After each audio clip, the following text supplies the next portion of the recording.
Hello, dear brothers and sisters in Christ. The Holy Spirit is putting a lot of thoughts into my mind on the Word, and whatever I'm doing in my life, He's talking to me and through me.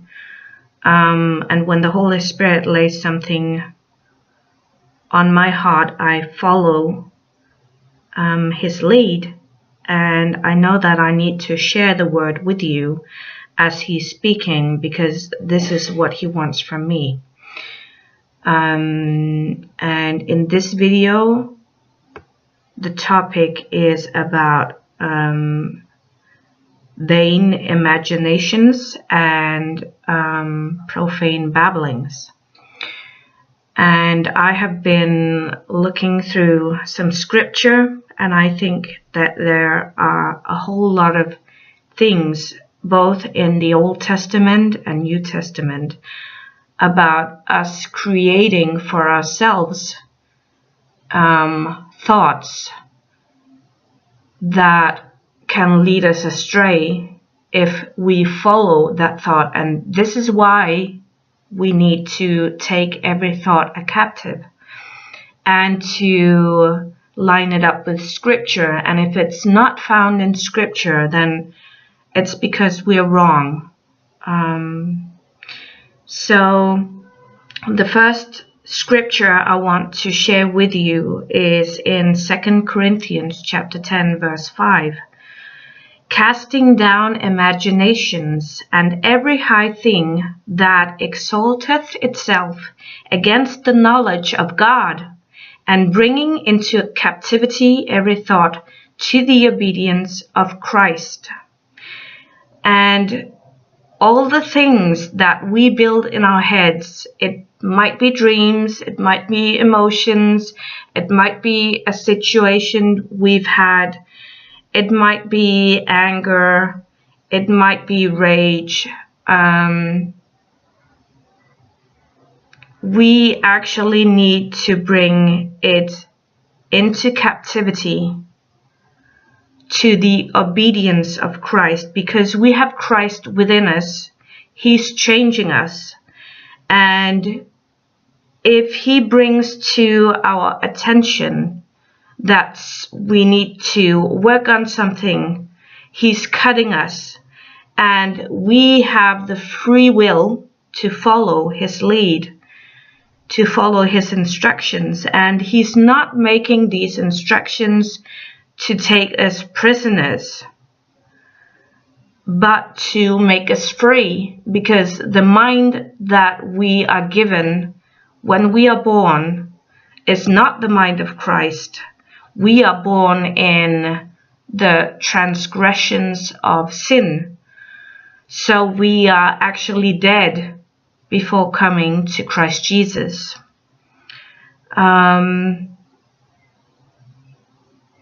So we need to know that He's only doing this for our own good. He knows better than we do. He has a mind that is beyond measure. No human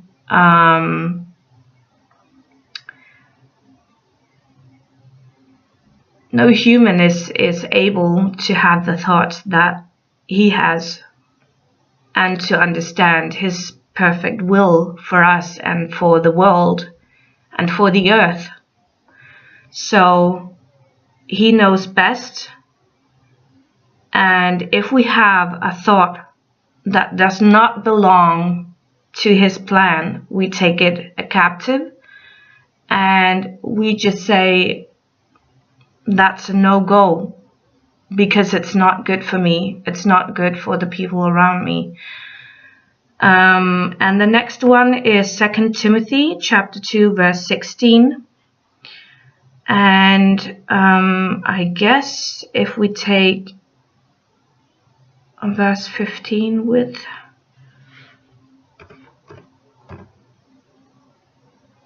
this scripture.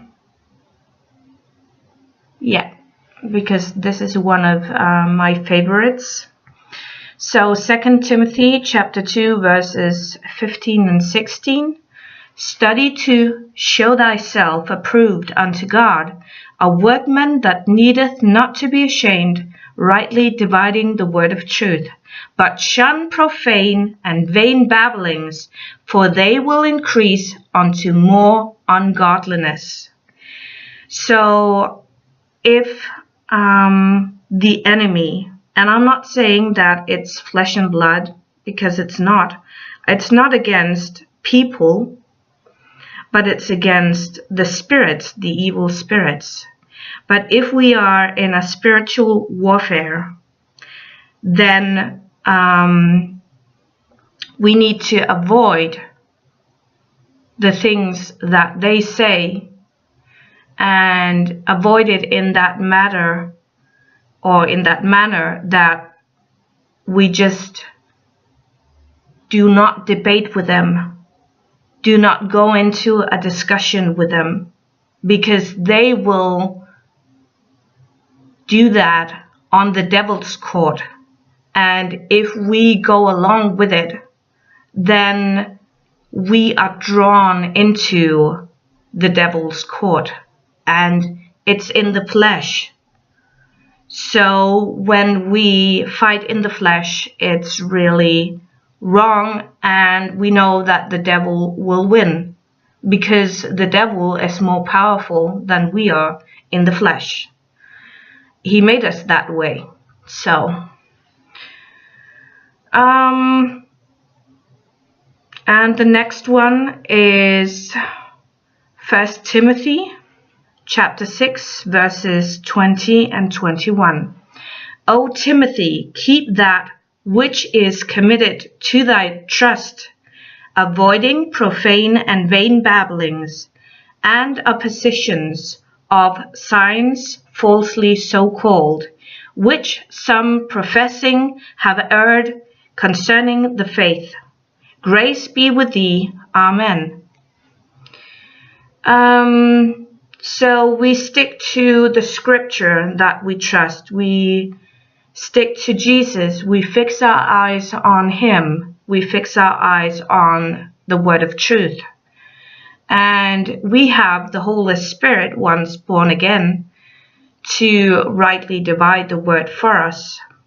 And if we ask him to speak through his word when we study, he will be constantly speaking to us every situation, every minute of our day, and this for an eternity. And it's so wonderful, and it's so overwhelming when he's speaking to us and through us.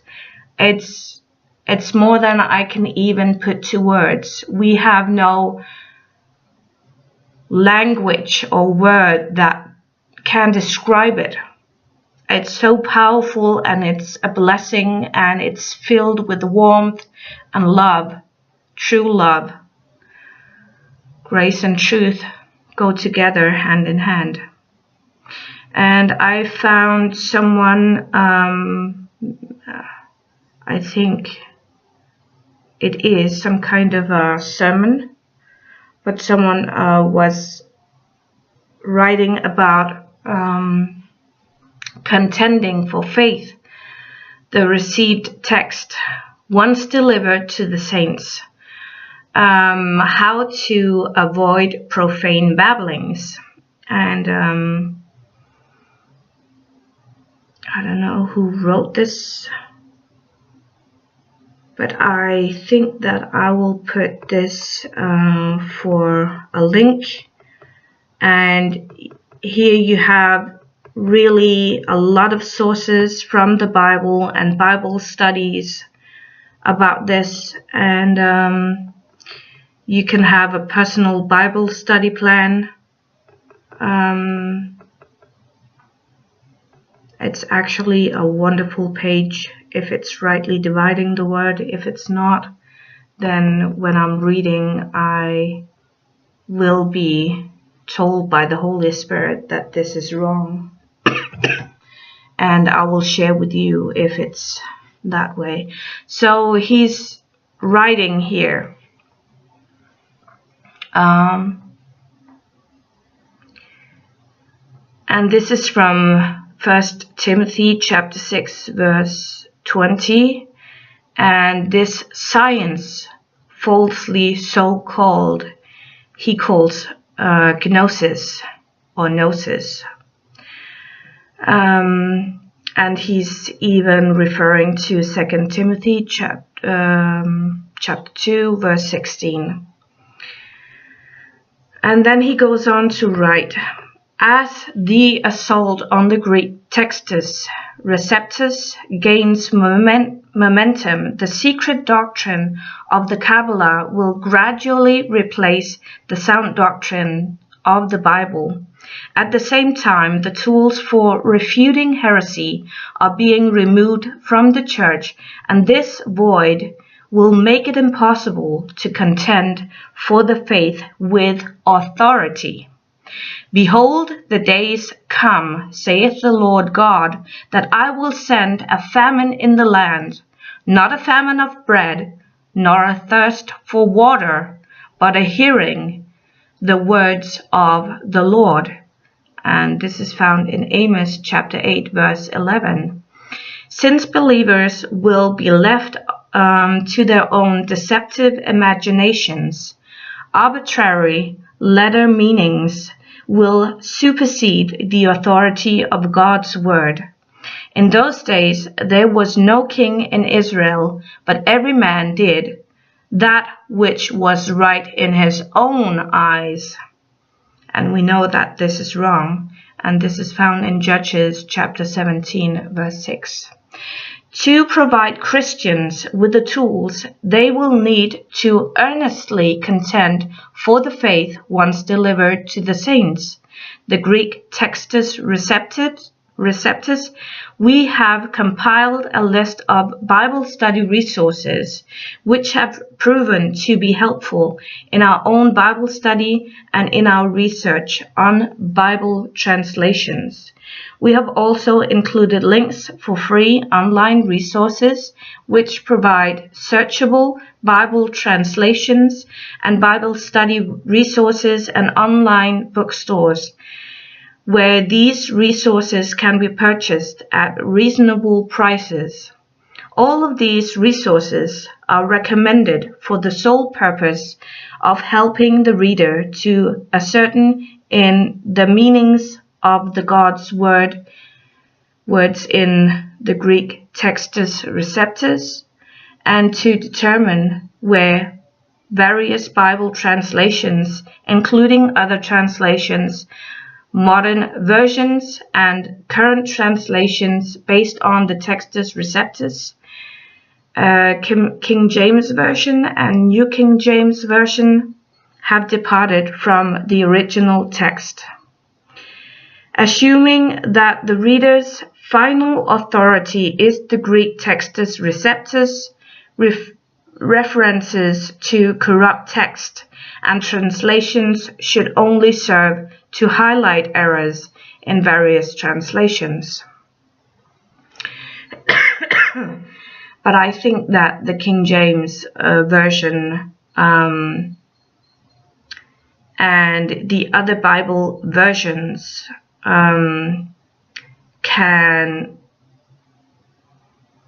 give maybe a better meaning if you read them all together. But if we know where the errors are, then we know how to rightly divide it, and we know not to follow the new translations. And he goes on to write, some peradventure would have no variety of senses to be set in the margin, lest the authority of the Scriptures for deciding of controversies by that show of uncertainty should somewhat be shaken. But we hold their judgment not to be sound in this point, Doth not a margin do well to admonish the reader to seek further, and not to conclude or dogmatize upon this or that peremptorily? For as it is a fault of incredulity to doubt of those things that are evident, so to determine of such things as the Spirit of God hath left, even in the judgment or judicious questionable, can be no less than presumption. And we need to not to presume, because God is not a God of confusion, and I'm going to make a video on that as well. So all these videos I'm making at the moment will tie a lot of things in the Bible together. It's tying together through and through with the types and shadows. So therefore, as S. Augustine said, Saint Augustine, I don't know what to say about that, that variety of translations is profitable for the finding out of the sense of the scriptures, so diversity of signification and sense in the margin, where the text is no so clear, must needs do good. It's necessary, as we are persuaded that they that are wise had rather have their judgment at liberty in difference of readings than to be captivated to one when it may be the other. And this is, I'm sorry to say again, kind of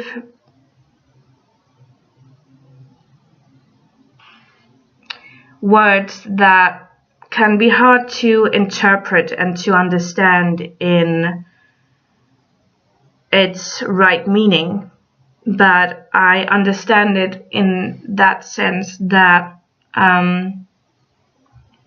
we need to stick to the true Word of God, and they say that the true Word of God is found in the Greek translations.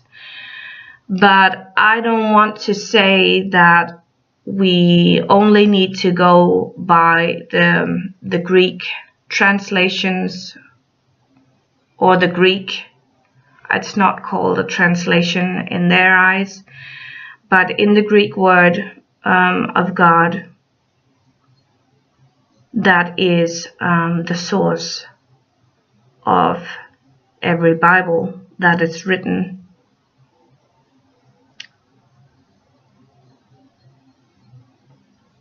In the section below the list of Bible study resources will be found a personal Bible study plan outline, which was developed by Janet Moser for her own Bible study and research of various translations. This Bible study plan explains how to make profitable use of the recommended study resources. The format of the plan begins with determining the underlying Greek text of a verse, and then, based on an accurate reading of the Greek, progresses to understanding of the major doctrine and personal application of the text. In addition, a sample Bible study in presented to demonstrate how this study is done in practice. The personal Bible study plan outline is downloadable in one-page, printer-friendly document with single-page blank study sheets, which may be modified as desired and copied for personal use or group Bible studies. And I'm not going to read on because I will put the link down below. I thought this was a sermon, but it's actually telling you how to really study, and we are to study the Word to have this personal relationship, to listen to Jesus, to sit by his feet, just like was it Mary Magdalene who did that? I guess it was. She sat by his feet and listened. So we need to do that. But anyway, we need to study the Word. We need to let it become part of us. So with this said, I close off this video and I say thank you all for listening. God bless you all and see you in the next video. Bye.